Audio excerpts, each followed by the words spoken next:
বন্ধুরা, আমার নতুন একটা মিনি ব্লগে তোমাদের সবাইকে ওয়েলকাম জানাই। সত্যি কথা বলতে না, আমি মাটি দিয়ে কোনোদিনই কোনো কিছু বানাইনি।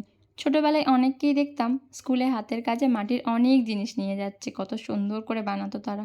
তবে আমি কিন্তু কোনো দিনই মাটির কাজ নিয়ে যাইনি, কারণ আমি মাটির কাজ কোনো কিছুই পারি না।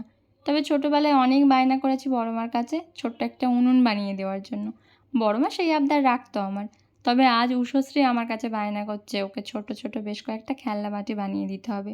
পিসি হই বলে কথা, বানিয়ে তো দিতেই হবে। তবে পারি আর না পারি অনেকটা চেষ্টা করেছি। ছোট্ট একটা সুন্দর হাঁড়ি বানাতে চেয়েছিলাম, হয়ে গেছে এইরকম, জানো তোমরা তো দেখে হাসছো বোধহয়, আমিও অনেক হেসেছি।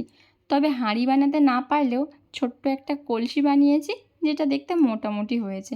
কি বলো তোমরা, এটা মোটামুটি হয়েছে তো? যাই হোক, গল্প করতে করতে যেমন পেরেছি তেমন তৈরি করে দিয়েছি।